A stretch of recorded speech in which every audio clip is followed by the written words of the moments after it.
Well, Jimmy Johnson, 2 Super Bowl champions, 9 seasons in the NFL, also a legend at Miami. So it's interesting. He lives down in Miami, coached at Miami twice, NFL and college. So I was thinking when we were bringing you on today, how did you look? Because Miami's tropical. So did you look at that? Was home an advantage? Did you look at your NFL schedule and go, okay, we got to go up north all through, December? How did you view it as a Miami coach, college or pro? Let's stick with mostly pro. Well, the first thing I looked at, it was late in the season if I had to go north and if I was going to have to order me some thermal underwear. Because we didn't like going into the cold weather. But as far as the Dolphin games and University of Miami, early in the season, we felt like it was an advantage because our guys practiced in the heat and in the humidity, and they were accustomed to it. A lot of times in the fourth quarter, the opponents, they would struggle because they weren't accustomed to that humidity and that heat. I thought it was interesting. Mike Zimmer is a very smart defensive coordinator. He's now in Dallas. I actually thought Dallas got a little bit of a break in their schedule, so it's going to take Mike a while to get that defense up and running. And if you start looking at November, December, January for the Cowboys, I mean, they're facing Jaden Daniels twice, Daniel Jones, Carolina. It's a lot of young and average quarterbacks. Now, am I overstating the fact that Zimmer will need time to get the defense right? But I look at that and I think, boy, that's about the time Zimmer's defense comes into its own. What do you make of it?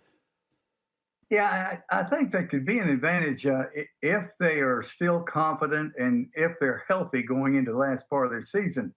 They've got some difficult games right off the bat.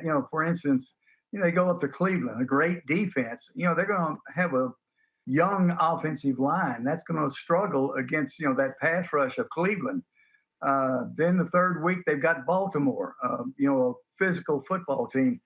I think the big thing is, the Cowboys have got to survive the early part of the season. They've got to survive not only confidence-wise, but also health-wise.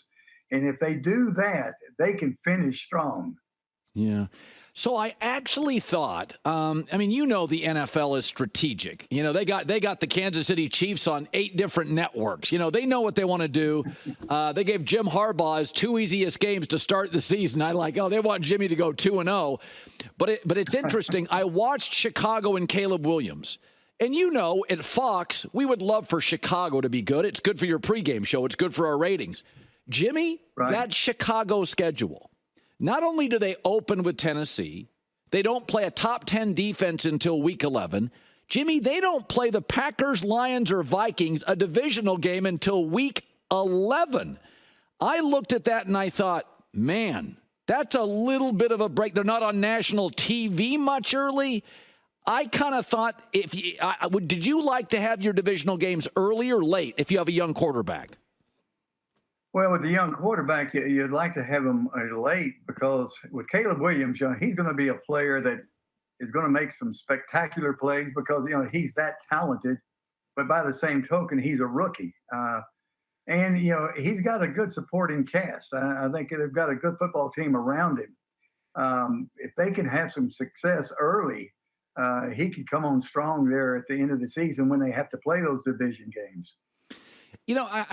Jimmy, offensive line is an interesting position. You told me once there's not a lot of great offensive line coaches. Even at your Miami powerhouse Hurricanes, the O-line is the place you often struggle to get the 5-star guys. And because of the new CBA, they don't hit as much in practice. Veterans don't play in the preseason. And I looked at Aaron Rodgers' new offensive line with 3 new guys, a rookie from Penn State, and I thought, they opened with San Francisco, and I thought, that's not a good opener for Aaron Rodgers. He's got 4 new offensive linemen. What do you make of an older quarterback coming off an Achilles surgery with a brand new offensive line? That worries me a little early in the season, should it? The offensive line that's going to struggle or because of inexperience would have a bigger problem if they had a young quarterback. They've got a quarterback with Rodgers that's going to get rid of the football. Now, he may not make a lot of completions way down the field, but he's not going to take a lot of hits. And I think because of his savvy, I think he'll be able to protect that offensive line until they can kind of get the experience and get the roll in here later in the season. The other thing is with the Jets, they've got a strong enough defense that, they can probably win some games, just with their defense, as long as their offense doesn't turn it over. And, Rodgers will be really good at protecting the ball. So I think that they're going to have a little bit of a cushion with that offensive line getting some experience. Tom Brady, our new colleague at Fox, had an interesting quote about C.J. Stroud. And he was talking about his humility. And he said, there is a way to win and a way to lose and a way to celebrate as a quarterback. It may not be that for a corner, an off-ball linebacker, a guard.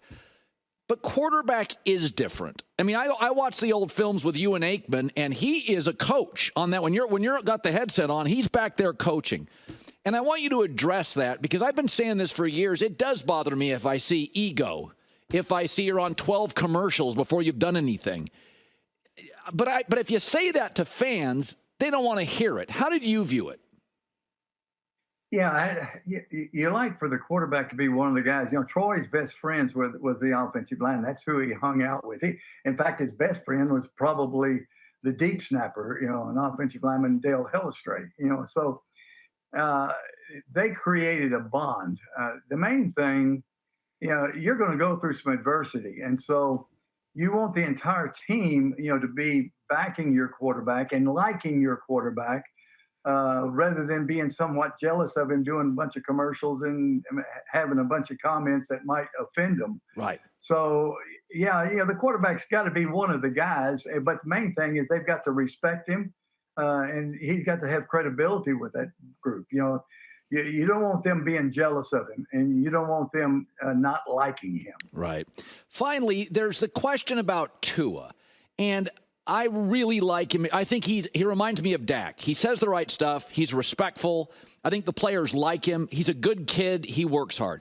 I worry about his size. I worry about winning games in January in the North. His ball doesn't cut through it. I worry about his injury history. Jimmy, you knew the draft before anybody else figured it out. You understood the cap. Listen, you start paying quarterbacks mid-50s, you can't keep a second tight end, a third good corner. You have to make sacrifices. What are they going to do in Miami with Tua, the cap, and the extension? What would you do? Yeah, I think, they're in a situation where they have to extend him. Number one, Tua stayed healthy last year, which was a plus. And so, I think that they figured out, how to protect him, how to keep him healthy, and what kind of supporting cast to give him. But he deserves an extension, and he will get an extension. And I think he's a good quarterback. And I like what he does. He doesn't have the same talents that some other quarterbacks have, but he's a winning quarterback. Yeah. All right, Jimmy. It's 81. You said today in Miami. It's a little chilly here. Do like today. All right. So let's see what time. I want to see what time it is. So it's 11, 12. So it's 2:28 right now. You live down. Right. So what is a guy in Miami? Is a Hall of Fame coach at 2:30 in the afternoon. You're going to wrap up this. What is the rest of your day like? Because I like to live vicariously through your life. What is the rest of your day like? Well, I'll probably turn on the horse races and make a few wagers on the horse races for a few hours. And then I've been really into those NBA playoffs. I've been watching them every single night. And of course, my main man, Worldwide West, and Leon Rose up there with the Knicks. I'm pulling for the Knicks here tomorrow night. And so a little bit of horse racing this afternoon, a little bit of NBA tonight and tomorrow night. And then I watched a little golf. Tiger was 1 over today in the PGA. And Scheffler, they're going to have an outstanding PGA tournament this weekend. That's some life. Aqua water, got a couple boats outside. And I may go fishing this weekend. I caught a nice little mahi the other day. Yeah. You know what, man? That you've earned it. That is a hell of a life. Have one Heineken for me. I know 2's your limit. Have one for me. a Heineken Silver. They got to cut down on the calories. I'm watching my weight. All right. You don't need to, but okay. It's up to you. Good seeing you, Coach. Okay, Colin. All right. Hi, everybody. It's me, Uncle Colin. Subscribe here to get the latest from the herd, including exclusive behind-the-scenes videos and more, wherever you may be, however you may be watching. Thanks again for making us part of your day.